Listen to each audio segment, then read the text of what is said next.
going to give you a very simple trick that will change your life. Stay tuned to find out. Nah, just do it now. Well, actually sign up to my Patreon where you get more life-changing content that only everybody else that signs up to it gets. Is that a good enough sell? It's probably the laziest one so far. Let's find out. So, sorry, I had just reread some of my notes and I came across a little gem that I completely forgot about, and I can't believe that I did. So many years wasted not utilising this very simple trick. And as Tony Robbins always says, doesn't matter if a trick's simple as long as it's life-changing. Well, both boxes ticked. This one does. Well, you want to know what it is? Have I put enough embers at your flame to stoke your desire? Ugh, that was very hippie brothel. So, here it is. Here it is. Just remember Kill Bill. Wiggle your right toe. Oh, wiggle your big toe. The same rule applies.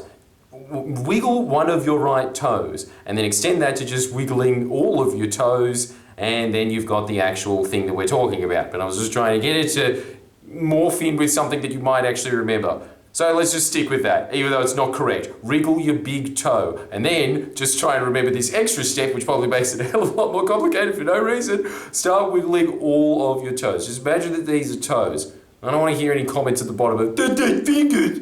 Why do you want to be doing this? It is incredible because, in fact, just do it right now. Before I tell you what it does, go on, give it a go. You doing it? All right, you've had enough time. If you don't want to participate, that's your problem. Like the video. What happens when you are wiggling your toes is you are instantly reminded of this area that you were in at this very moment.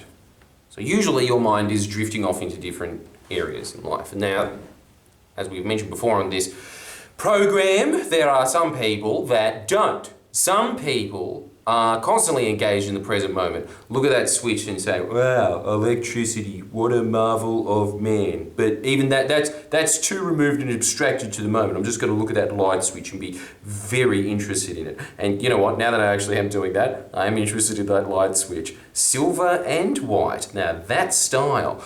But if you're like me, and I'm imagining that if you resonate with this, you probably are like me, you are probably constantly projecting into the future. I very rarely think about the past, and every time I do, I go, and I think that that's the thing, that ineffective people are constantly focused on the past. It's debilitating, because there's nothing you can do to change it. In almost every area of your life, you can change it. The only thing you can't is the past.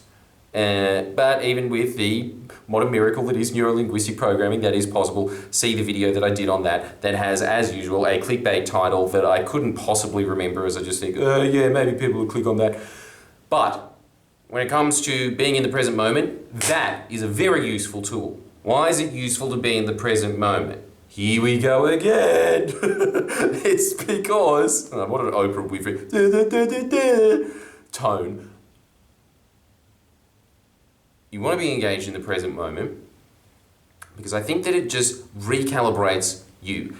Just think of it as getting your tyres balanced at the mechanic. You don't do it, do you? But you should. That's what wiggling your toes does. It rebalances you. It allows you to take stock of where you currently are, and so a lot of those things that you were either anxious about or worried about, those dissipate instantly just by wiggling your toes. Just by doing that, you're fine. But also, say for instance, in my life, I would probably be going on stage at some point, assuming COVID restrictions ever get off. And let's be honest, is that going to happen? No, it's probably not, is it? But in my past life, and there's nothing you can do to change that, I would have been going on stage. And if you know what it's like to go on stage, your head just starts rushing. You're not engaged in the present moment at all. It takes about 15 minutes to get into the swing of things before you are really engaged, and then you're super engaged. That's why going on stage is extremely addictive. Well, for me anyway. Maybe it's kind of like having cheap crack and a lot of people's bodies reject it. Ugh! But for me, I need it harder and harder, i.e. going to more and more fucked RSLs. I would want to be getting present in those moments. It's an acting technique. Everything is these days, because my girlfriend. But if you are able to be engaged in the present moment, if you're able to take stock of where you are, all of these projections that you have, say that you're speaking to someone, for instance, you just go into the normal mode of talking to someone, which is pretty much just all of your past experiences, and then there's that wall over it. And so really, you aren't talking to the person that you're speaking to. Instead, you are talking to a screen invention of your own mind. It's like Bart putting on those see the world through the eyes of a drunk goggles. That's what you're seeing them through. The eyes of a drunk. You are just assuming that that person is the same as all the other people that you've met in the past subconsciously. The way to counteract that is to be as present as possible in the moment so you can make fair assessments of what is happening. That's the advantage of being present. You are able to make more accurate assessments of what is happening around you. It leads to long-term success in life if you're able to just take stock. Even if things like when you're just in the middle of a bad habit, if you wiggle your toes, you're suddenly reminded, oh, shouldn't be doing this. Because otherwise it's just chain reaction. It's just all of your past events just going on re-loop over and over. And that is something that scares me a lot. I know that I talk about it all the time on this channel. And you know what? Fuck you, it's a good point.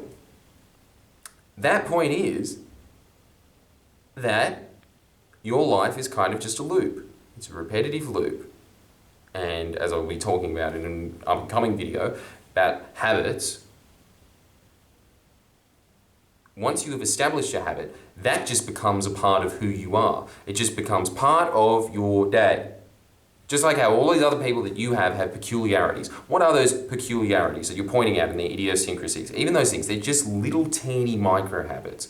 They're things that have been so entrenched that you don't even think about them anymore.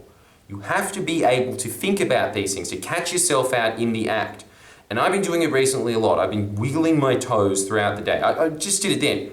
It's incredible. As soon as it happens, something just gets clicked in your mind of, oh, hang on, yeah, I'm not lost in my own thoughts again. I'm actually here.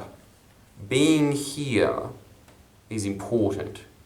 Being here is important because you're able to observe what is happening around you and more accurate information taken into you instead of just these lazy shortcuts that your brain tries to find just to get on with life.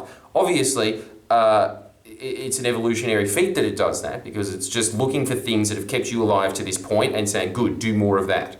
Or what it is at least assess with inaccurate information that that's keeping you alive and saying, good, do that. Here's the thing though. Now you are constantly having to update what is keeping you alive because life is moving at such an exponential rate now.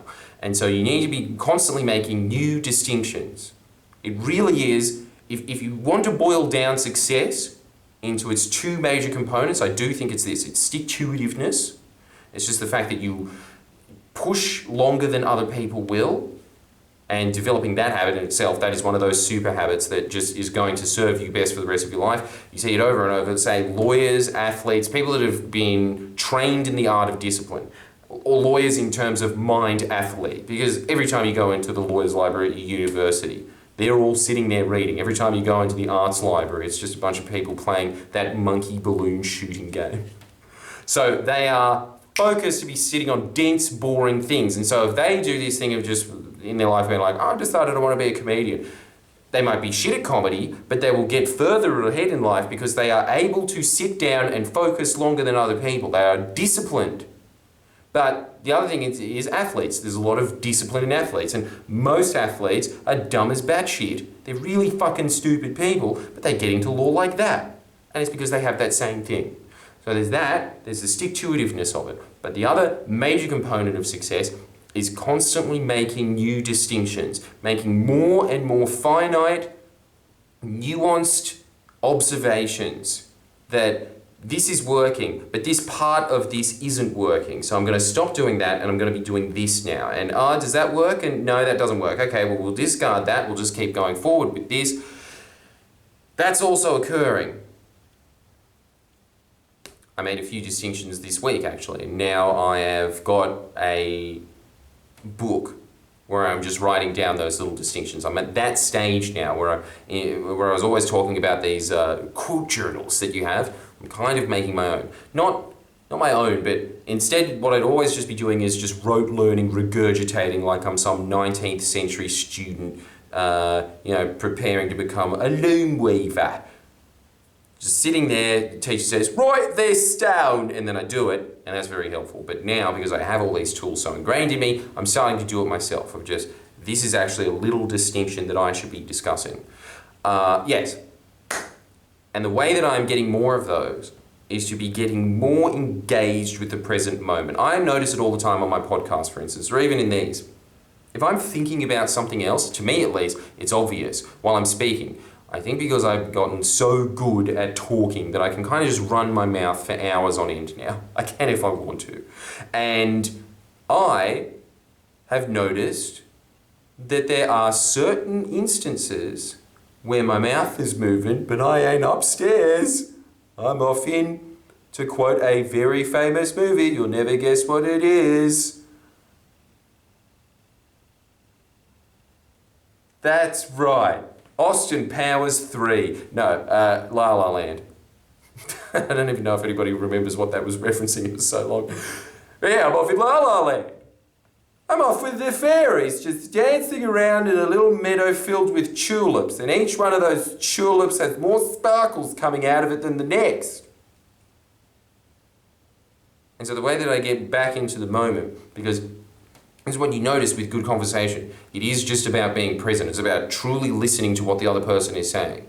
And then when you come to speak, it doesn't have that weird cut-off moment. You know when you're going on a lot of bad dates and the chick is kind of just sitting there saying things that they've obviously heard on Friends? That has to be one of the most obnoxious traits that I have ever observed in somebody. They've just watched so many sitcoms that they're just this regurgitation of all the things that they've heard in these like crap shows that are just there to fill in until it's prime time.